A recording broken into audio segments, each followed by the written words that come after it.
welcome back to our daily program of Dialogue. The 2018 Shangri-La Dialogue puts fresh focus on security in the Asia-Pacific and Indo-Pacific as the regional situations evolve. As President Xi Jinping will again meet Prime Minister Modi in Qingdao on the sidelines of the Shanghai Cooperation Organization, and Prime Minister Modi will deliver a keynote presentation at the reception dinner in Singapore, geopolitical implications of this dynamic emerging market will be featured prominently at Shangri-La. Denuclearization of the Korean Peninsula also comes into question with the possible summit between DPRK leader Kim Jong-un and U.S. President Donald Trump. Male-to-male ties between the U.S. and China will make headlines as usual. To discuss these issues and more, I'm very happy to be joined here by Sr Col Zhou Bo from the Office for International Military Cooperation of the Ministry of National Defense. That's our topic. This is Dialogue. I'm Yang Rui.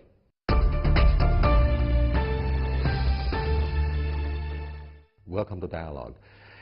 I got a strong impression that for years, the PLA delegation to Shangri-La Dialogue fails to generate enough attention simply because the seniority, the authority and representation of the PLA delegation to this annual event could not live up to the expectations of either IISS or the host country of Singapore. Are we going to expect to have some change this year? Well, yes, indeed. The seniority of Chinese delegation is not as high as those from the West, normally speaking, except in 1 year, China actually has sent defense minister to attend. But I couldn't agree with you if seniority would represent the influence associated with Chinese delegation, because even with the current level of Chinese delegation, people's attention mostly is focused on U.S. delegation and Chinese delegation. That, in a way, is reflected in the fact that American Secretary of Defense would normally speak first in 1 day, followed by the head of Chinese delegation to say in the second day. That was something in the past. This year, however, it again will be headed by Lieutenant General He Lei, Vice President of the Academy of Military Science. He is senior enough and he is well experienced because he attended the Shangri-La Dialogue last year. So hopefully this year Chinese delegation's performance will still be interesting towards the audience. The presence of Prime Minister Narendra Modi, he will deliver a keynote presentation at the banquet in honor of all the participants each year without exceptions. What will be the theme that this Indian Prime Minister deliver, and why prominence of India has been featured this year? What is the context? Well, this is a good question, because that would be on everybody's mind as to what he would probably speak. But from Chinese point of view, and given the fact that he and my President Xi Jinping had an informal meeting in Wuhan, so I would assume he probably would touch upon China-Indian relationship with more or less a rosy picture about the future. Because people always talk about how important China-US or China-Russia relationship is, but actually I would equally argue that the China-Indian relationship is also extremely important, in that if we put the population of two countries together, it's around 40% of the world. And if we put the two economies together, it's almost 20% of the world. So that definitely is among the most important bilateral relationships in the world. And people around the world seem to be caught unprepared by frequency of the summit meetings between Modi and his Chinese counterpart, President Xi Jinping. They met in Wuhan, and they're going to soon meet in Qingdao on the sidelines of the SCO, or Shanghai Cooperation Organization. Why, since the Doklam crisis of last year, the two major powers in Asia start to promote the level of their diplomacy so proactively, and so much attention has been attached to the agenda that's shared by leaders of the two sides? Well, I'm happy you mentioned about the Doklam crisis, which in Chinese actually means the Donglang crisis. Well, this crisis actually puts the wisdom of the two countries at a test.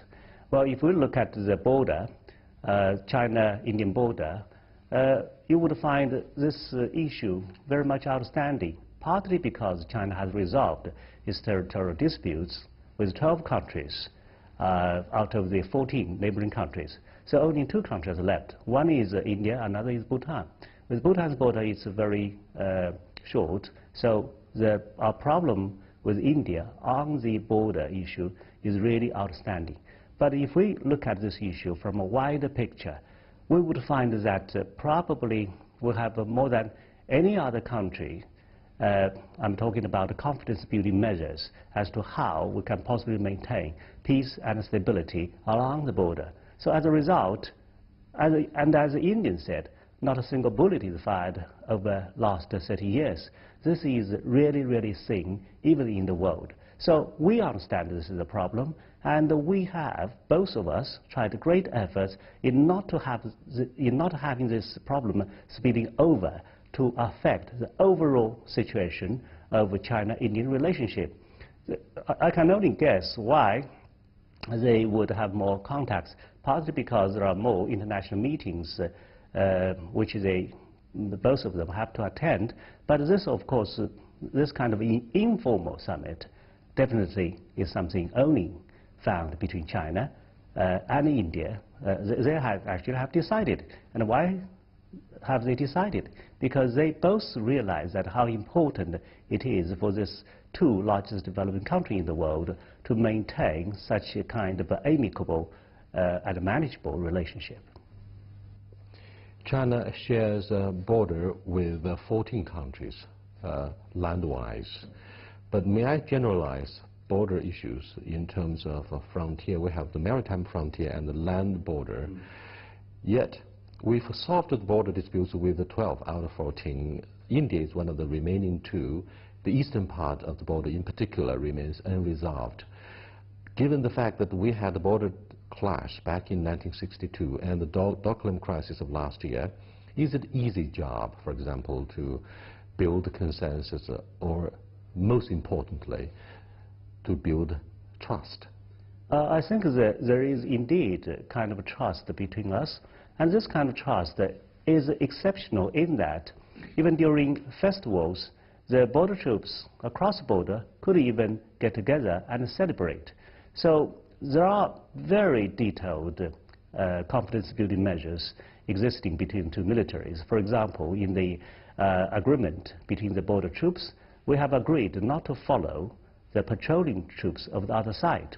So this is how peace and stability is maintained along the line of actual control. You mean there are specific steps that have been taken by both sides to enhance and to ensure trust, to make sure that no clashes would happen, particularly that would involve bloodshed with real bullets, real live ammunition? Yes, of course. And apart from what I mentioned, there are some other things, like border meetings, like direct telephonic meetings between the commanders of the 2 sides across the border.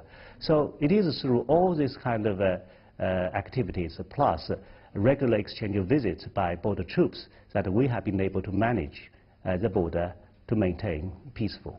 On Christmas occasions, I'm impressed by old photos on soldiers involved in the First World War celebrating their Christmas. And I was also impressed by similar photos that soldiers on both sides, Indian and Chinese, could join each other in celebrating the festivals. Yes. I mean, this is very unusual. This is exactly unusual and exceptional in that they could share cigarettes, they could share beer, because this kind of activities is actually, the decision of such activities is actually made at the top level, because the confidence-building measures about Sino-Indian border is not only between the 2 governments, it is also between the 2 militaries, and they are very much detailed, because in our rules, we have made it clear that during festivals, the soldiers from both sides can join each other to celebrate the national days, for example, or major events.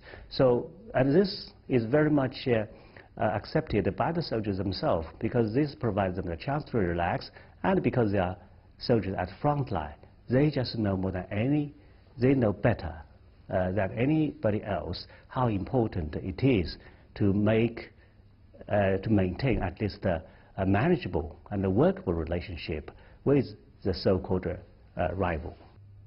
Thank you so much. You are watching Dialogue with Sr Col Zhou Bo with the International Military Cooperation Office of the Ministry of National Defense of the PLA. We'll be back in a short while. Please stay with us.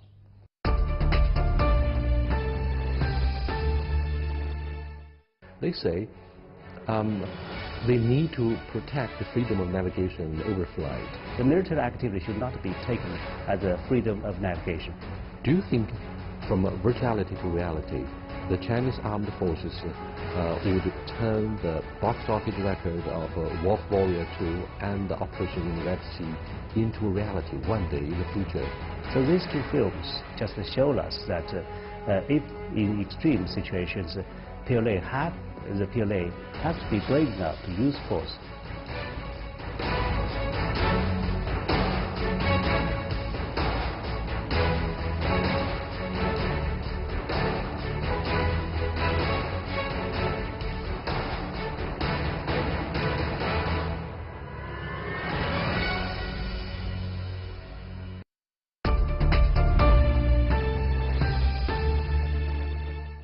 Welcome back, sir.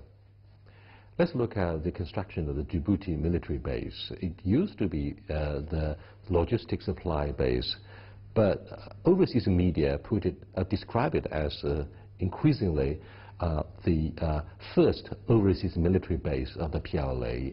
The Indians, who take the Indian Ocean as their broad backyard, would of course show their geopolitical concerns. What do you make of the implications of this alleged first overseas base of the Chinese military?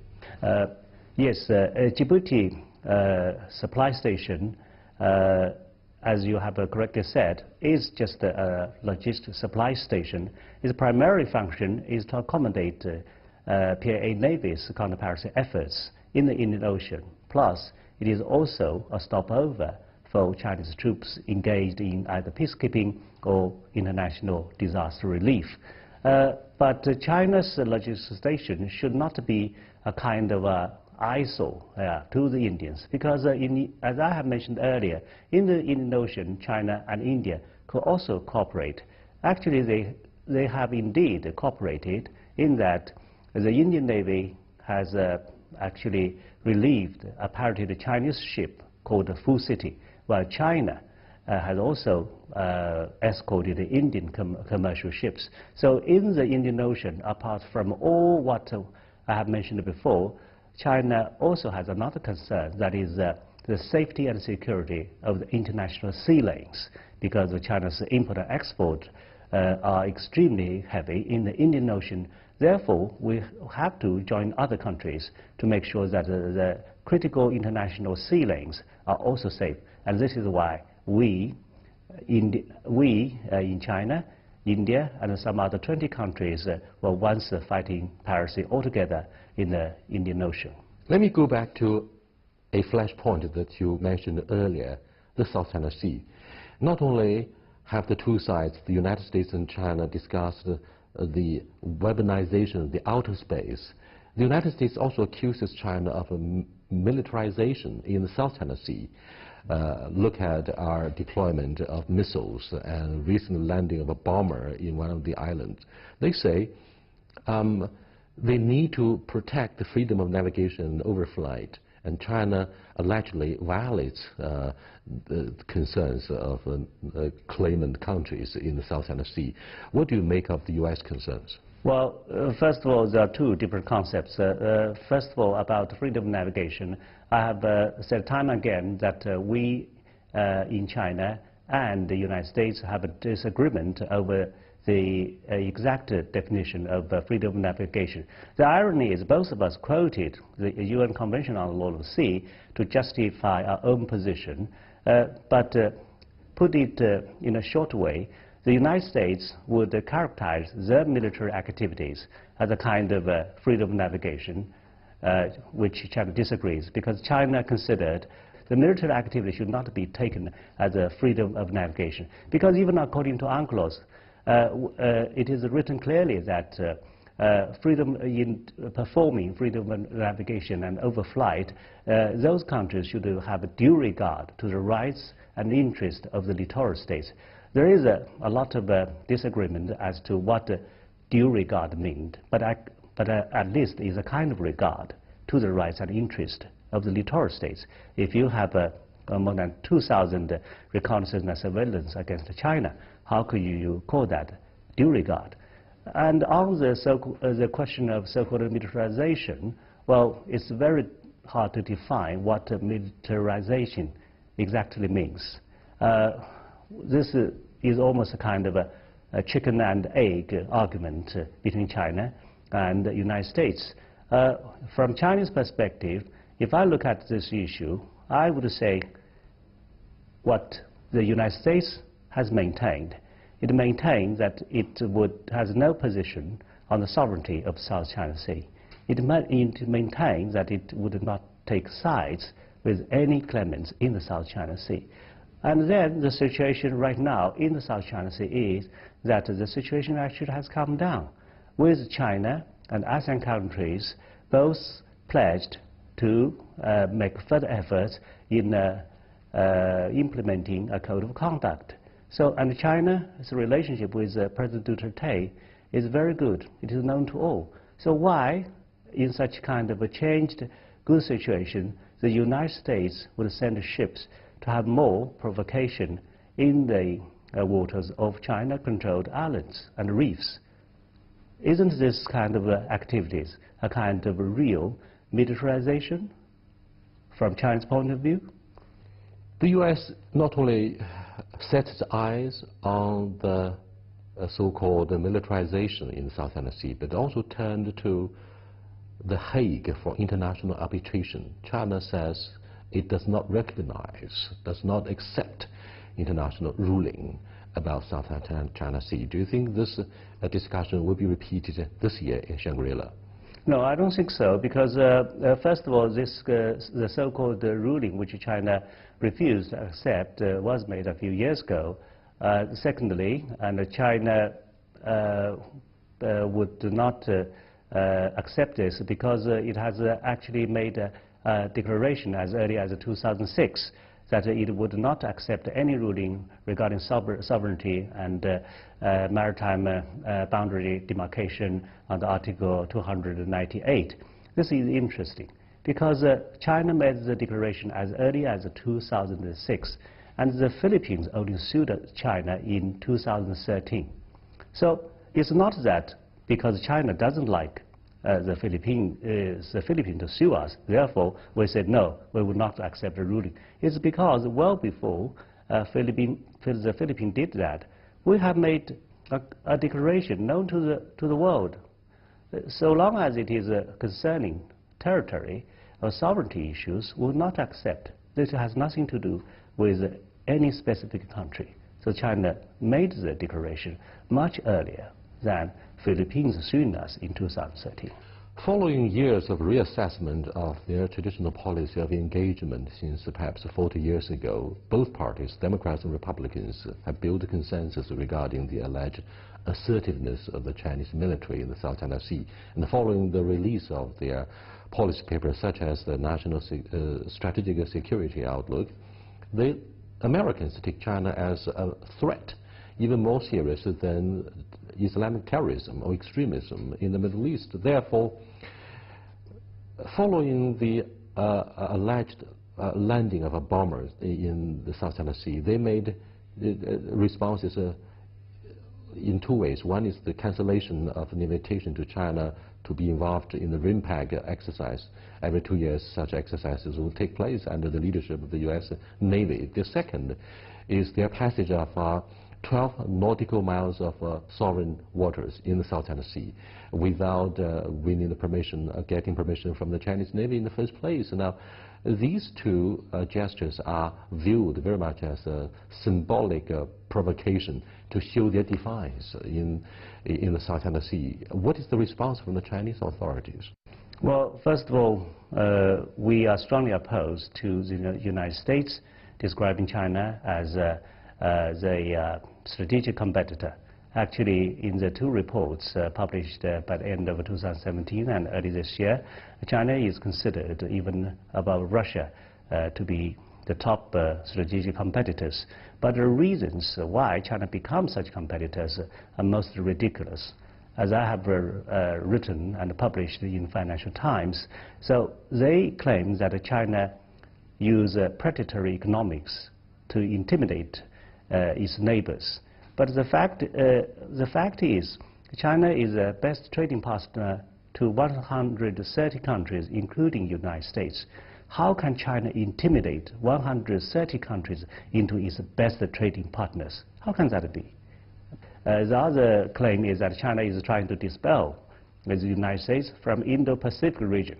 How can China do that with only one supply station in Djibouti against hundreds of military bases of the United States in both Indian Ocean and the Pacific Ocean? So this kind of accusations are not at all reasonable. They just sound so ridiculous. And the recent behavior in the South China Sea, of course, are not justifiable.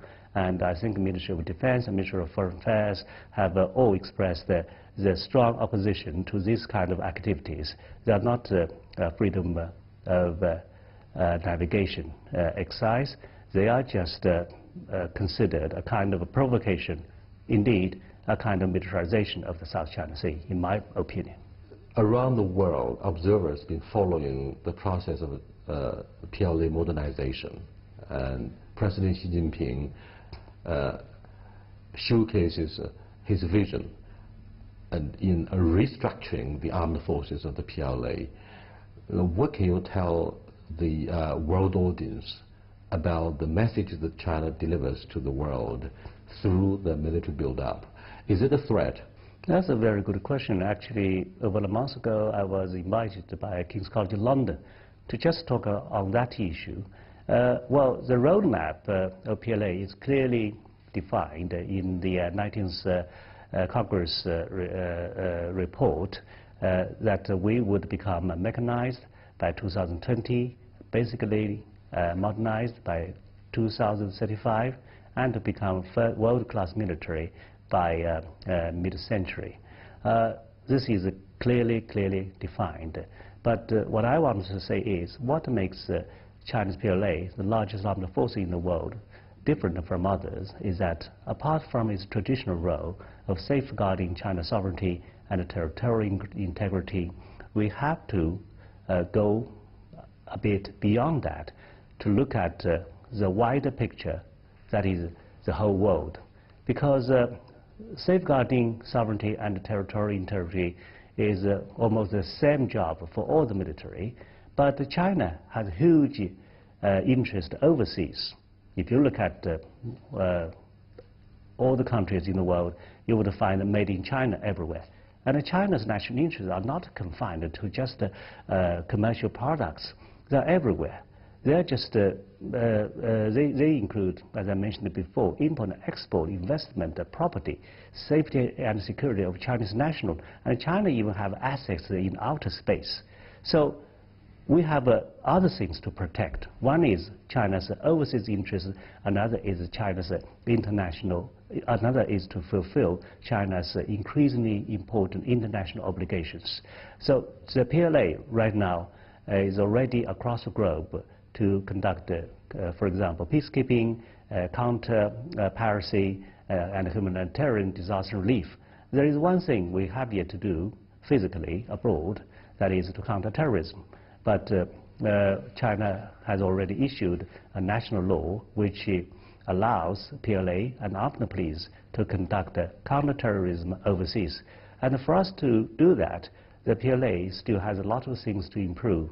For example, you have to have a status of force agreement with foreign countries. These agreements would allow you to go into the territory of foreign countries if there is a situation that is badly needed for PLA. But then that invites another question. With whom would you sign status of force agreement? First of all, you have to assume in certain country. First, you have to have your own assessment as to where it could happen. But would it really happen there? Or should we follow our American model to sign such kind of agreement with all countries in the world in a possible manner? And then there is a question of how you could cooperate with foreign armed forces. And then there is a question of how you might improve your interoperability with the foreign armed forces. For example, in the Gulf of Aden, most of the foreign countries would practice a rule of engagement of NATO standard. But China would practice its own standard. And if we are doing the same job, how could we become internally interoperable? That is the question. These are the questions and challenges for PLA. Without exceptions, our foreign minister would deliver a press conference in the middle of the two plenary sessions, the NPC and CPPCC each year. One of the questions that would attract media attention inevitably is the protection, consulate protection of China's soft targets and Chinese nationals in their millions each year. Look at how many Chinese travel each year to buy things, for sightseeing and to do shopping. Now, it seems that the Ministry of National Defense would join hand with the Ministry of Foreign Affairs to protect or to offer consulate protection. Do you think, from virtuality to reality, the Chinese armed forces would turn the box office record of Wolf Warrior 2 and the operation in the Red Sea into reality one day in the future, so that we do have a sense of safety when we travel or do business outside China? In a way, you're most right in that we have even now 130 million people going abroad every year. And these people sometimes are at local risks. But it doesn't mean that PLA would have to send each of its soldiers to protect every Chinese citizen. It is just not possible. But so the more precise question is how China would be willing to use force when necessary. So these two films just show us that if in extreme situations the PLA has to be brave enough to use force, this is perfectly all right. Does it doesn't run the risk of violating our traditional principle of non-interference with the internal affairs of the host countries? Well, it depends on situations, because if you look at the PLA operations so far, most of them are just under the mandate of the United Nations, be it counter-piracy or peacekeeping. A humanitarian disaster is a kind of humanitarian aid, which doesn't need UN endorsement. So for either peacekeeping or even for counter-piracy, there are dangers. And that is why we lost 3 soldiers in 2 consecutive months in 2 countries. So in those situations, the peacekeepers themselves are at risk. And for them to ensure about their own safety, they would have to use force when necessary, which is perfectly allowed by United Nations, which says that in the latest 10 mandate, you can use all necessary means, to keep peace. Thank you so much, Sr. Col Zhou. I do appreciate it. Thanks a lot. Thank you.